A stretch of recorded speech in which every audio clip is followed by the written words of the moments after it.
Hello viewers, in today's session we are going to discuss another important and conceptual problem from definite integrals, and in this class we are going to discuss this important problem in which we are going to use some important properties of definite integrals. So here we have to evaluate this integral where we have 0 to pi and the integrand is x times f of sine square x, and here we have dx, and we have to evaluate this integral when we are given the value of this integral, that is 0 to pi by 2 f of cos square x dx is equal to 2 divided by square root of pi, right? So let us see how we can find out the value of this integral using the value of this integral along with the important properties of definite integral. So let us first take this integral as I.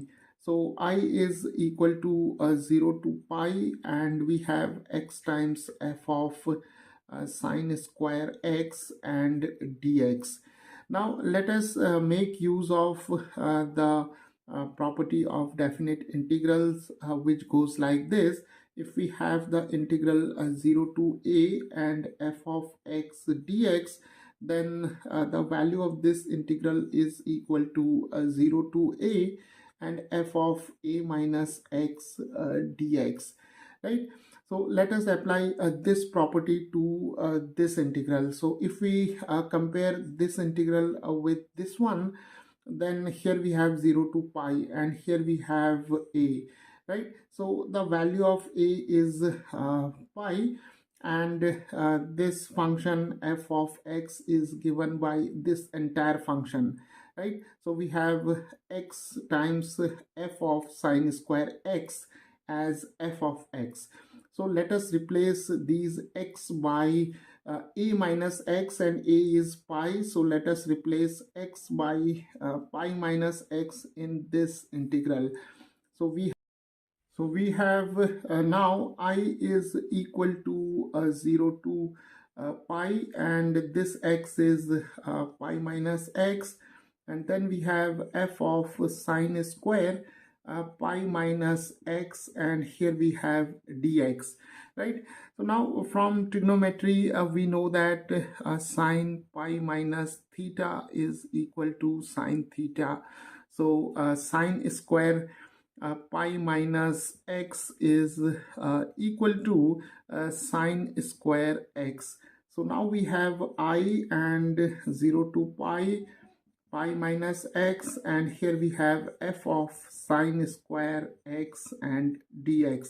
So let us take this integral as 1, and here we can now multiply these two terms by f of sine square x. So we have 0 to pi and pi f of sine square x dx, and then we have minus x f of sine square x and dx, right? Okay, so now we can write 0 to pi, so distributing this integral into these two functions, we have 0 to pi f of sine square x and dx, and here we have 0 to pi and x f of sine square x and dx. Now this integral is our original integral, right? So we can replace this integral by simply I. So we have I is equal to pi, taking pi outside the integral, 0 to pi and f of sine square x dx, and here we have minus I. Now taking minus I to this side, we can now write I plus I, and we have pi 0 to pi and f of sine square x dx. So I plus I is 2i, so I can be written as pi by 2 and 0 to pi f of sine square x and dx. So let us call this integral as integral 2, right? So now to move further, let us make use of another important property of definite integrals. So now we know this important property, that is 0 to 2a, and if we have f of x dx, then the value of this integral can be written as 2 times the integral 0 to a, and we have f of x dx, provided f of 2a minus x is equal to f of x, right? So this property is going to be very important to get the value of this integral, and will apply this property to this integral, right? So let us write this integral as 0 to here we have pi, so we can write 2 times pi by 2, because this 2 and this 2 get cancelled, and we are again left with pi, and here we have f of sine square x and dx, right? So now if we compare this integral with this one, then the value of a is given by pi by 2, right? Because here we have the integral from 0 to pi by 2, so we have written this pi as 2 times pi by 2, and let us see whether this condition is satisfied by this function or not. So here f of 2a minus x is given by f of 2 times, here we have pi by 2 minus x, and this 2 and this 2 get cancelled, and we have f of pi minus x, and f of pi minus x can be obtained by replacing this x by pi minus x. So we have here f of sine square pi minus x, right? And sine pi minus theta is equal to sine theta, so sine square pi minus x is again sine square x, right? So we have f of sine square x. So here f of 2a minus x is equal to f of x, that is f of sine square x. So we can now write pi by 2, and here we have this 2, because 2 times integral from 0 to a f of x dx. So we have 0 to pi by 2, and here we have f of sine square x dx. Now this 2 and this 2 get cancelled, and we have pi times 0 to pi by 2 and f of sine square x dx. So now this integral I is equal to this one, pi times 0 to pi by 2 f of sine square x dx. Now let us again apply the property of definite integrals, which we have applied initially, that is 0 to a, and if we have the function say f of x dx, then this is 0 to a f of a minus x dx. So here this capital F of x is equal to f of sine square x. So we have I, and here we have pi and 0 to pi by 2, and we have f of sine square pi by 2 minus x and dx.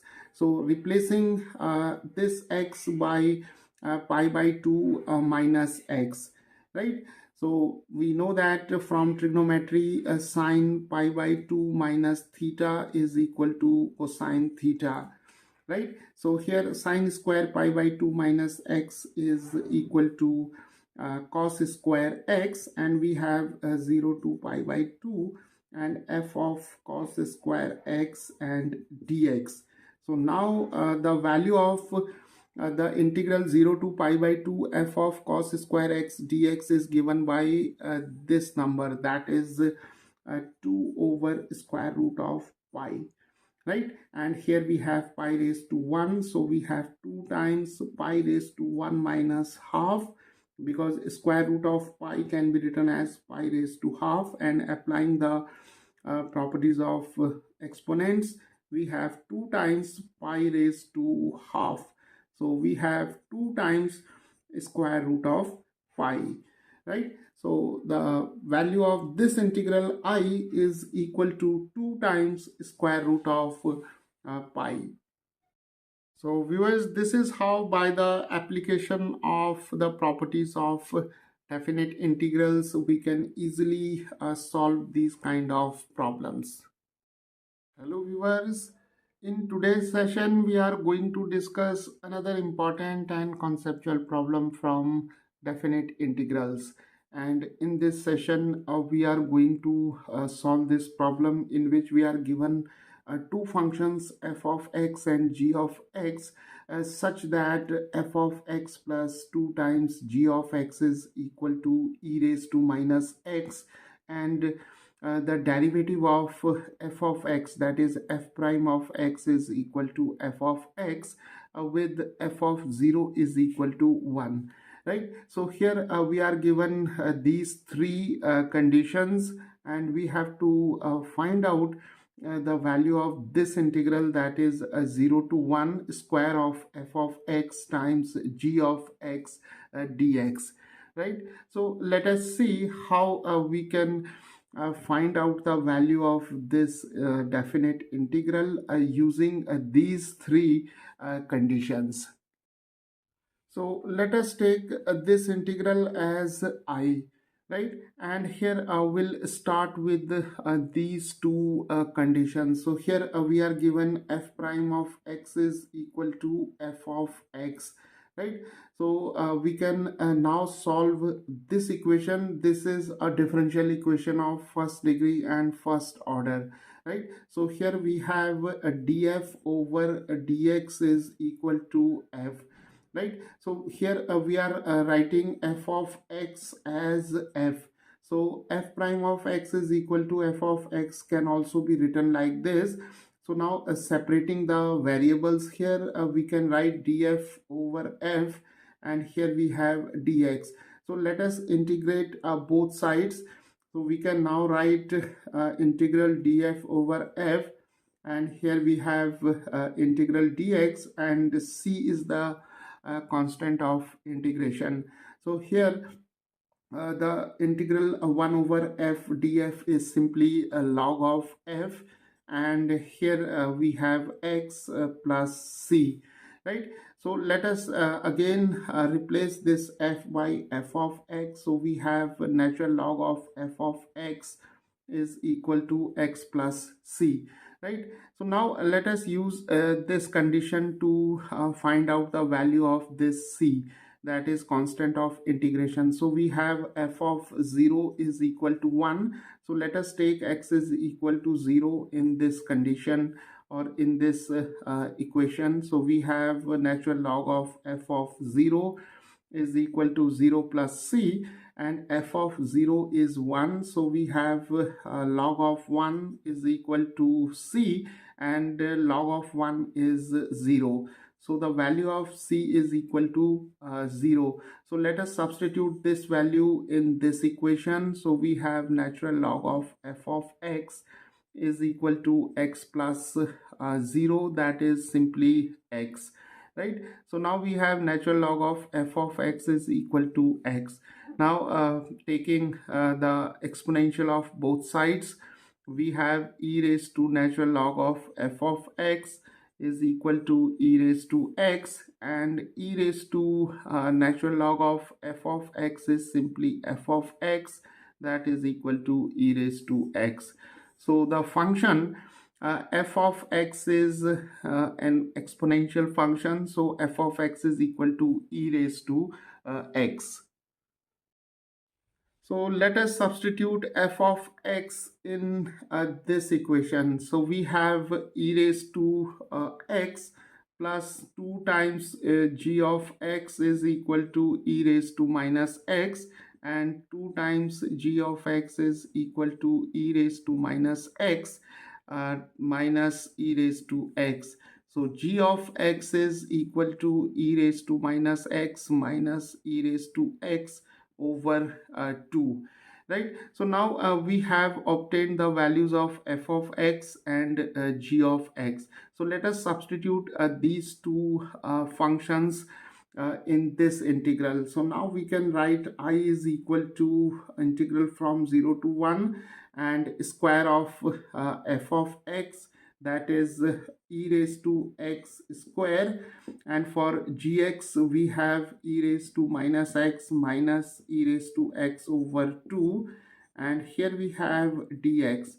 So let us simplify it. We can take half outside the integral. We have 0 to 1 e raised to 2x, and here we have e raised to minus x minus e raised to x dx. So we can now write half 0 to 1, and multiplying these two quantities by e raised to 2x, we have e raised to 2x minus x, then we have e raised to 2x plus x, right?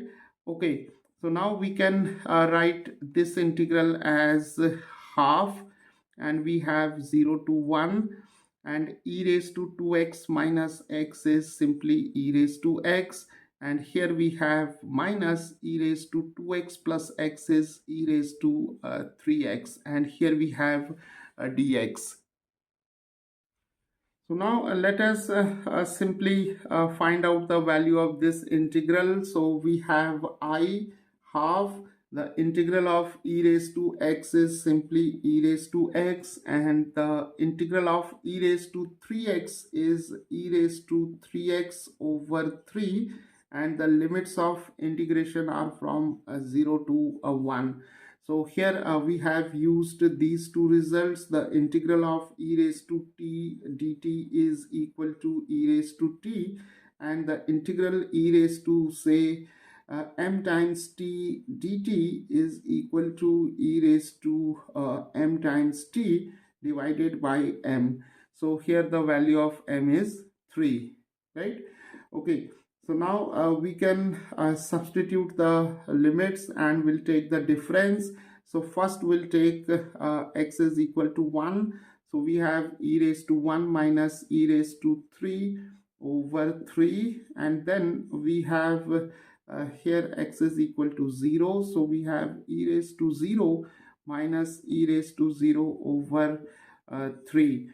So this is half, and we have here e minus e cube over 3 minus here we have e raised to 0 is 1. Here also e raised to 0 is 1. So we have 1 minus 1 over 3, that is 2 over 3. So here we have 2 over 3. So let us simplify this expression. So we have I, and we have half, and 3e minus e cube minus 2 over 3. So we can write I is equal to 3e minus e cube minus 2 divided by 2 times 3 is 6. So this is the required value of this integral I when we are given two functions f of x and g of x, such that f of x plus 2 times g of x is equal to e raised to minus x, and f prime of x is equal to f of x, and f of 0 is equal to 1. So this is how, by making use of these concepts, we can easily solve these kind of problems.